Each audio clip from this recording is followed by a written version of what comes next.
Je suis inarrêtable. J'ai la possibilité de parler, de m'exprimer et j'ai du temps devant moi pour le faire, alors je ne m'arrête plus.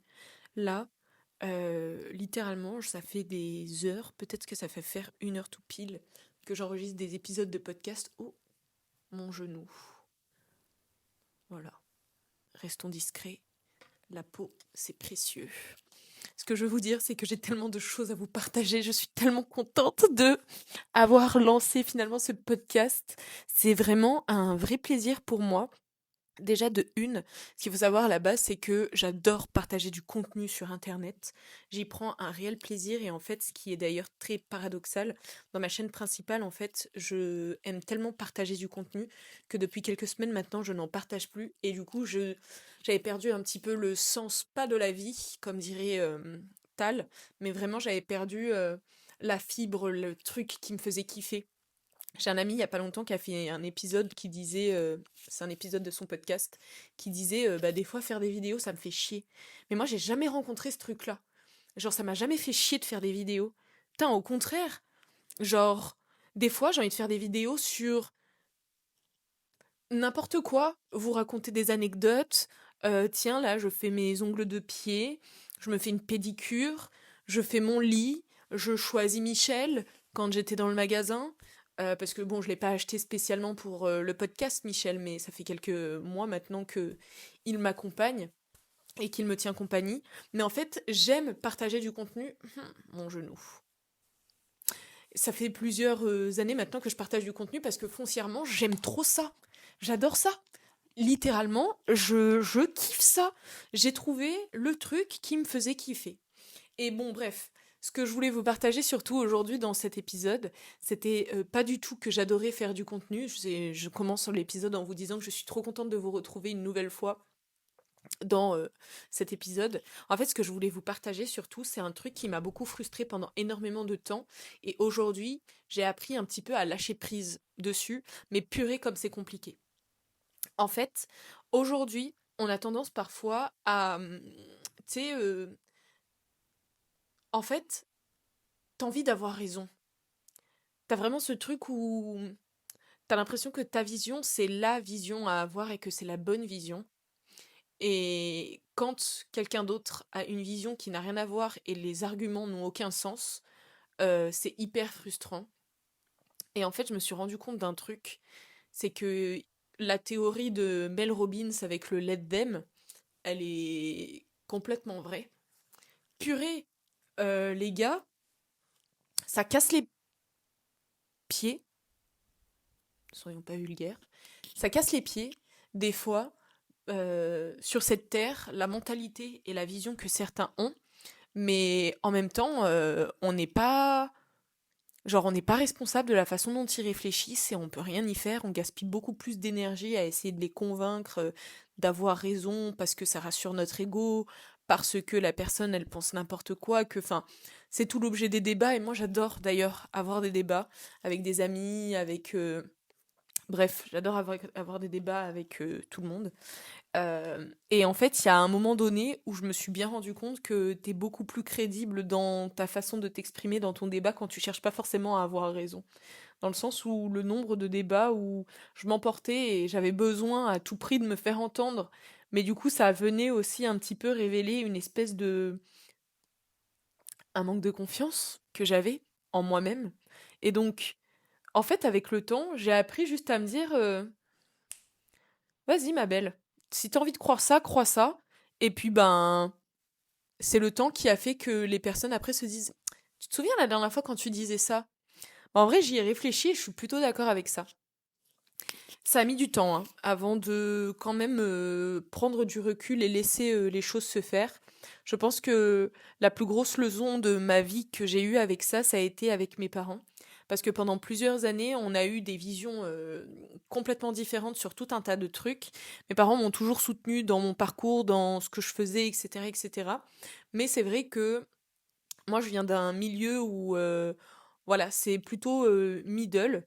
À la base, mes parents gagnaient très très bien leur vie tous les deux quand ils sont arrivés en France. Mon père s'est battu parce que bon bah pour vous expliquer un peu, allez, on apprend à se connaître, je vous explique. À la base, mes parents sont nés enfin, c'est pas à la base, c'est que c'est comme ça, en fait, ils sont nés à Madagascar. Et donc, en fait, quand mon père a appris que ma mère était enceinte, il lui a dit, tu prends tes clics et tes claques et tu vas en France et moi je vais venir avec toi.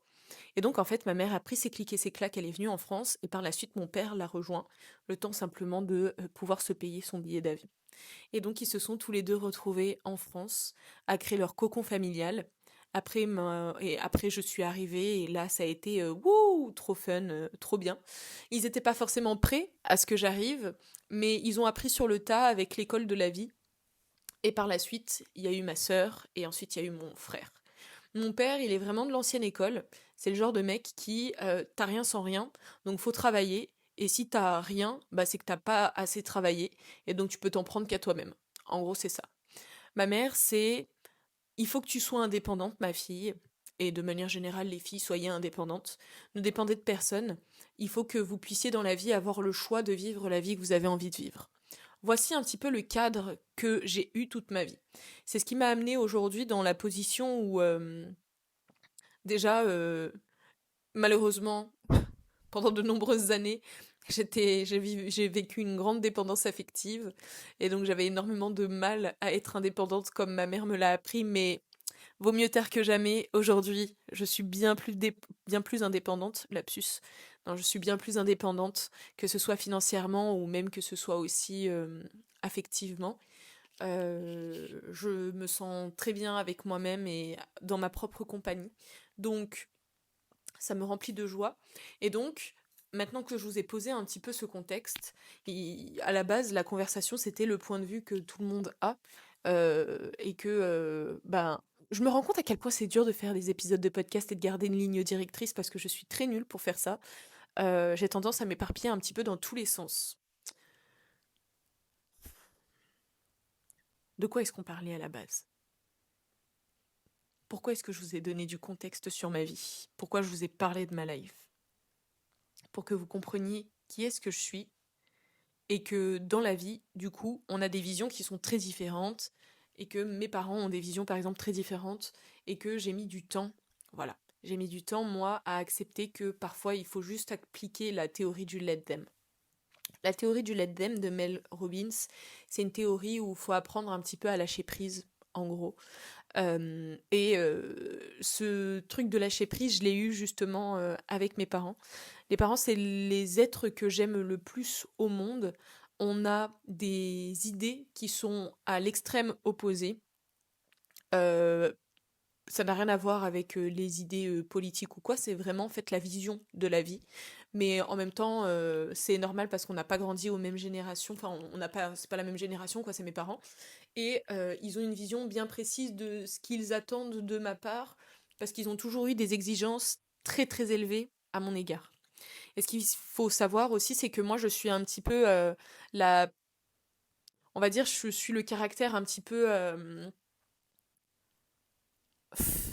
je sais pas comment l'expliquer, mais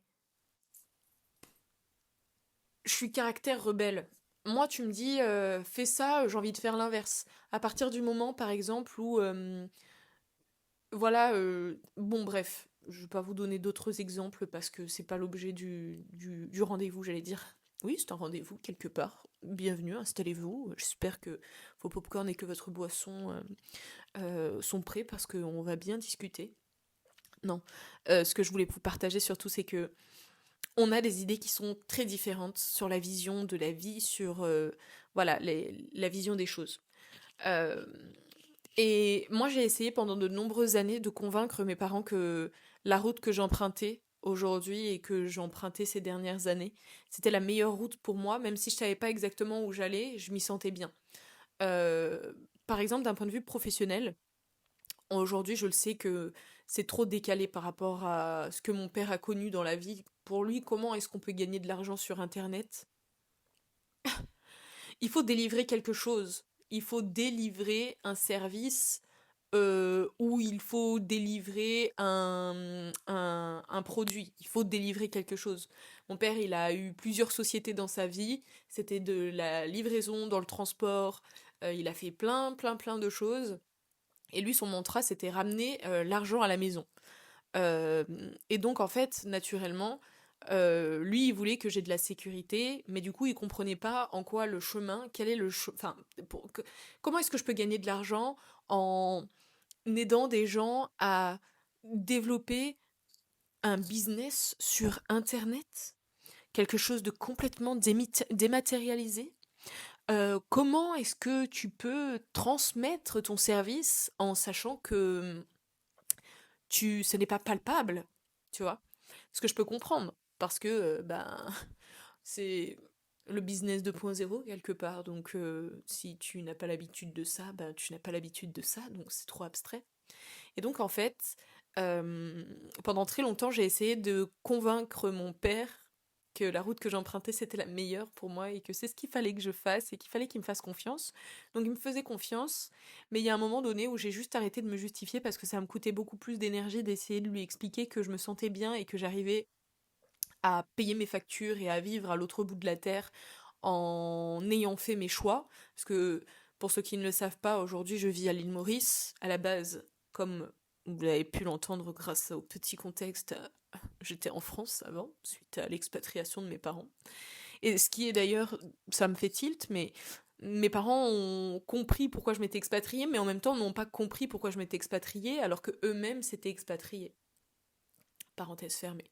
Ils ont quitté quand même Madagascar pour des conditions, enfin, pour offrir une meilleure vie à leur cocon familial, à leur famille, ce qu'ils ont réussi à faire d'ailleurs.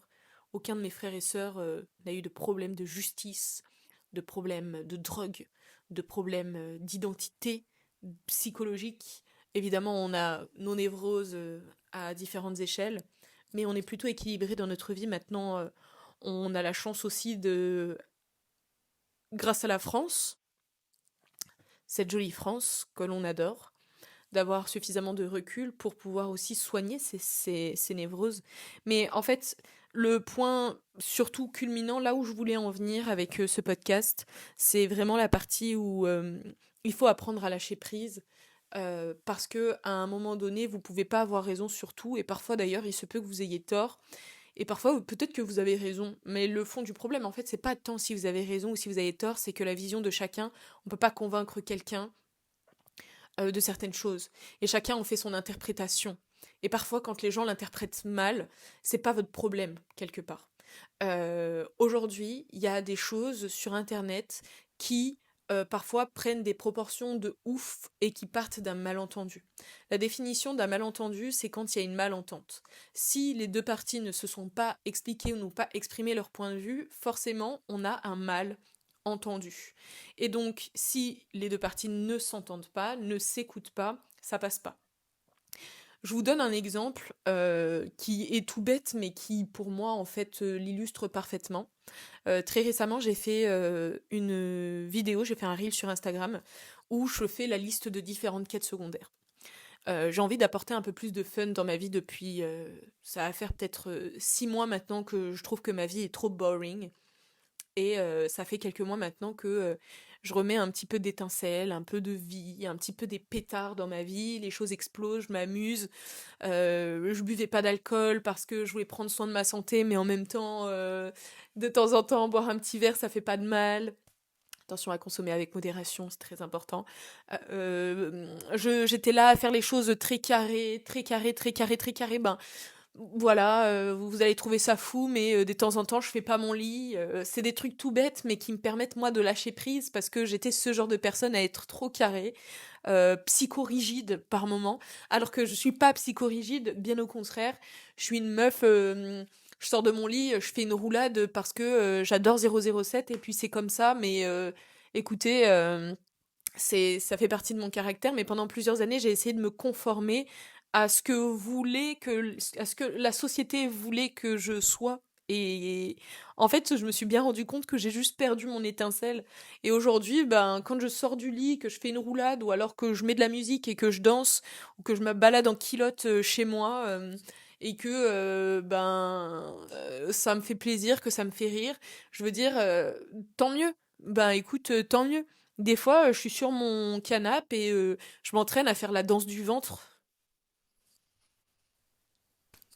Je peux pas croire que je vous partage des trucs comme ça, mais en fait, je me rends compte avec une caméra tierce où je me dis des fois, je suis juste un Sims qui profite de la vie et j'en ai ras le bol d'être là à essayer de chercher juste de faire accepter ma vision auprès de personnes alors que ça me demande plus d'énergie, alors que je ferais mieux de consacrer cette énergie, par exemple, à m'entraîner à faire le poirier parce que j'ai trop envie de savoir faire le poirier.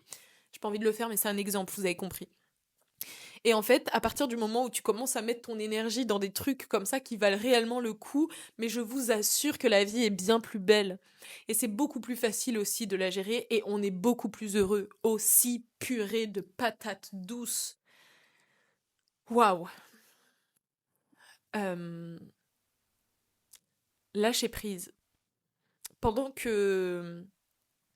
En vrai, c'est fou, mais pendant que j'apprenais un petit peu cette théorie du let them, Euh, ma sœur lisait en parallèle le livre de Mel Robbins, justement, où elle expliquait la théorie. Et au travers de différentes étapes de son livre, elle aborde différentes choses qui étaient différentes périodes de ma life, que ce soit des moments où c'est dans les relations euh, amoureuses, que ce soit dans les relations personnelles, que ce soit dans le bien-être. Et donc j'ai un peu lu ce livre en parallèle avec elle. Et en fait, des fois on a l'impression que c'est tellement bateau et c'est tellement le nez au milieu de la figure que on va pas le faire. Et en fait, purée, c'est parce que c'est trop au milieu de la figure qu'on le fait pas. Il y a un truc qui m'a marqué, qui me marquera, oups, tout le temps. C'est comment il s'appelle? Il y a un mec là qui chante. Il a des tatouages de partout, il a les cheveux un peu bouclés, il a perdu énormément de poids. Attendez, je vais le retrouver. Je crois qu'il prend un peu de la drogue, alors c'est pas non plus. Attendez, chanteur qui a perdu du poids. Je vais vous dire, vous allez faire ah mais oui, je vois très bien. Non, c'est pas DJ Khaled. Euh, Un mec avec des tatouages de partout sur le visage. Je sais pas pourquoi je pense à Mac Miller, mais c'est pas du tout Mac Miller. C'est Il a les cheveux bouclés. Euh, Post Malone. Je crois que c'est Post Malone, je viens d'avoir un éclair de génie. Post Malone. Je crois que c'est Post Malone. C'est tout à fait Post Malone, voilà. Post Malone, il a perdu du poids et on lui a posé la question, mais comment est-ce que t'as fait pour perdre du poids? Et il a répondu un truc tout bête. Bah, j'ai arrêté de manger des produits transformés, j'ai arrêté de boire de l'alcool, j'ai fait un peu de sport et puis tada. Et c'est tellement clair et les gens cherchent tellement des trucs un petit peu secrets que du coup, en fait, le truc au milieu de la figure, t'y crois pas. Et la Dem théorie, pardon, bah c'est exactement ça. C'est très clair. Faut apprendre, faut juste accepter, faut juste faire. Oui, c'est compliqué et je le dis comme ça de façon très, voilà, genre comme si c'était très simple, mais c'est pas du tout le cas, j'en suis bien consciente. C'est soit un déclic, soit un entraînement, parce que le cerveau c'est un muscle et vous pouvez l'entraîner à ça. Mais encore une fois, il faut en avoir envie, c'est le plus important. Bon les gars, j'ai l'impression un petit peu d'être une savante fou, parce que je pars toujours dans tous les sens dans les épisodes. Je suis trop contente en même temps de vous retrouver, donc écoutez, c'est une très bonne chose, on va retenir ça. Merci d'avoir passé ce temps-là avec moi, avec nous, avec Michel ou avec Bob, vous me direz comment on l'appelle, je vous laisse cette possibilité. J'adore Michel parce que je trouve que ça lui va bien, Michel. Mais j'adore Bob parce que on est dans la construction de nous-mêmes et la construction de notre vie de rêve et on n'a rien à perdre donc on y va. Et du coup, le fait que ce soit Bob le bricoleur, on est dans la DA donc ça me plaît aussi, mais on est une équipe donc on peut faire ce choix ensemble. On va dire que, allez, on le fera ensemble ce choix. Bon, je vous embrasse, merci d'avoir passé ce temps-là avec moi, avec la folle du bus. Écoutez, on se retrouve la prochaine fois dans un nouvel épisode. Gros bisous.